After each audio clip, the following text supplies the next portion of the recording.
Hi friends, welcome back to our channel. Today recipe మామిడికాయ పులిహోర.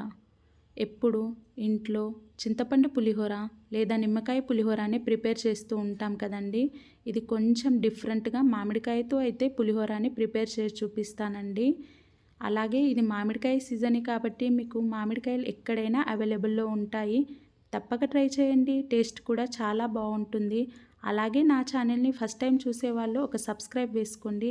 మరి ఆలస్యం చేయకుండా మామిడికాయ పులిహోరని ఎలా ప్రిపేర్ చేయాలో ఆ ప్రాసెస్ ఏంటో చూసేద్దాం.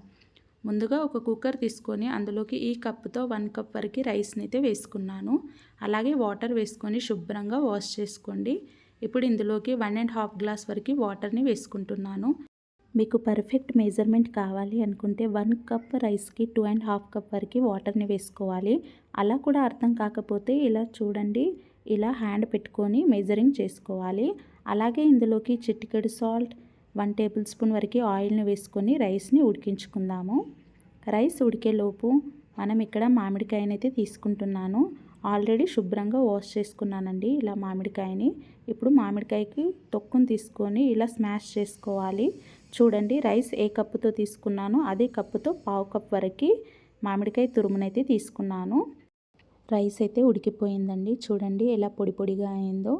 ఈ రైస్ని ఒక బౌల్లోకి వేసుకొని చల్లారించుకోవాలి.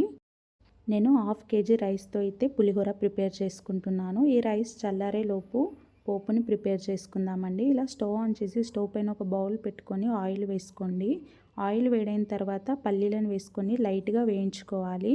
అలాగే 1/2 టీ స్పూన్ శనగపప్పు, 1/2 టీ స్పూన్ మినప్పప్పు, 1/2 టీ స్పూన్ జీలకర్ర, 1/2 టీ స్పూన్ ఆవాల్ని వేసుకొని ఇలా ఫ్రై చేసుకోవాలి. ఇలా ఫ్రై అయిన తర్వాత ఇందులోకి పొడుగా కట్ చేసుకున్న 8 పచ్చిమిర్చిని వేసుకొని ఇలా బాగా ఫ్రై చేసుకోవాలి.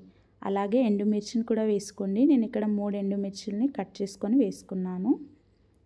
ఇలా వేసుకున్న తర్వాత బాగా ఫ్రై చేసుకోవాలి. ఇప్పుడు ఇందులోకి కరివేపాకును వేసేసుకుందామండి. నేను ఇక్కడ 2 రెబ్బల కరివేపాకును వేసుకొని ఇలా బాగా ఫ్రై చేసుకోవాలి. ఇలా అన్నీ ఫ్రై అయిన తర్వాత ఇందులోకి ముందుగా తురిమి పెట్టుకున్న మామిడికాయ తురుమునైతే వేసుకుందాము. మామిడికాయ ఎక్కువగా పులుపుగా ఉంటే కాస్త తక్కువగా మామిడికాయ తురుముని యాడ్ చేసుకోండి. నేను తీసుకున్న మామిడికాయ నార్మల్గానే ఉంది కాబట్టి 1/2 కప్ వరకు వేసుకున్నాను. మరి ఎక్కువగా పులుపుగా ఉంటే మరి కాస్త తక్కువగా వేసుకోండి, లేదా బెల్లంని యాడ్ చేసుకుంటే సెట్ అయిపోతుందండి. చూడండి, ఇలా మొత్తం వేసుకొని ఒక 2 నిమిషాల పాటు ఇలా మధ్యలో కలుపుతూ ఫ్రై చేసుకోవాలి. ఇలా బాగా ఫ్రై అయిన తర్వాత ఇందులోకి 1/2 టీ స్పూన్ వరకు పసుపు, రుచికి సరిపోయే సాల్ట్ని వేసుకొని మిక్స్ చేసుకోండి. ఆల్రెడీ రైస్లో సాల్ట్ వేసుకున్నాం కాబట్టి చూసి వేసుకోండి. ఇలా ఒక 5 నిమిషాల పాటు మధ్య మధ్యలో కలుపుతూ ఫ్రై చేసుకుంటే సరిపోతుందండి. నేను ఇక్కడ 1/2 కేజీ రైస్కి 1 మీడియం సైజు మామిడికాయనైతే తీసుకున్నాను. చాలా సింపుల్ రెసిపీ అండి మామిడికాయ పులిహోర. ఎవరైనా చేసేస్తారు. తప్పక ట్రై చేయండి. అలాగే కమెంట్ బాక్స్లో ఎలా వచ్చిందో కమెంట్ కూడా చేయండి. చూడండి, ఇలా బాగా ఫ్రై అయిన తర్వాత స్టవ్ ఆఫ్ చేసేయాలి. ఇలా స్టవ్ ఆఫ్ చేసిన తర్వాత ఇందులోకి చిటికెడు ఇంగువని వేసుకోండి. పులిహోరకి స్మెల్ అనేది చాలా బాగుంటుంది. ఇలా మరొకసారి మిక్స్ చేసుకొని ఈ మిశ్రమాన్ని రైస్లోకి వేసేసుకుందాము. చూడండి, రైస్ అయితే ఆల్మోస్ట్ చల్లారిపోయింది మొత్తం. ఇలా చల్లారిన తర్వాత మరొకసారి ఇలా బాగా మిక్స్ చేసుకోండి. ఇందులోకి ముందుగా ప్రిపేర్ చేసి పెట్టుకున్న మామిడికాయ గుజ్జుని కొద్ది కొద్దిగా వేస్తూ మిక్స్ చేసుకోవాలండి. మీకు పులుపు ఎక్కువగా అనిపిస్తే మాత్రం కాస్త బెల్లాన్ని యాడ్ చేసుకోండి. టేస్ట్ అనేది సెట్ అయిపోతుంది. నేనైతే ఇక్కడ వేసుకోవడం లేదు. ఇలా పులిహోర మొత్తాన్ని బాగా మిక్స్ చేసుకోండి.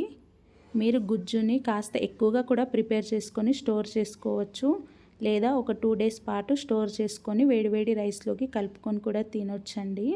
ఇలా సన్నగా కట్ చేసుకున్న కొత్తిమీరని వేసుకొని ఇలా బాగా మిక్స్ చేసుకోండి. అంతే అండి, మామిడికాయ పులిహోర అయితే రెడీ. ఈ వీడియో మీకు నచ్చినట్టయితే please do like, share and subscribe Sneha foods and అవుటింగ్స్కి. అలాగే పక్కనున్న బెల్ ఐకాన్ని ప్రెస్ చేయండి. అలా చేస్తేనే నేను పెట్టిన ప్రతి ఒక్క నోటిఫికేషన్ మీ వరకు వస్తుంది. Thank you for watching.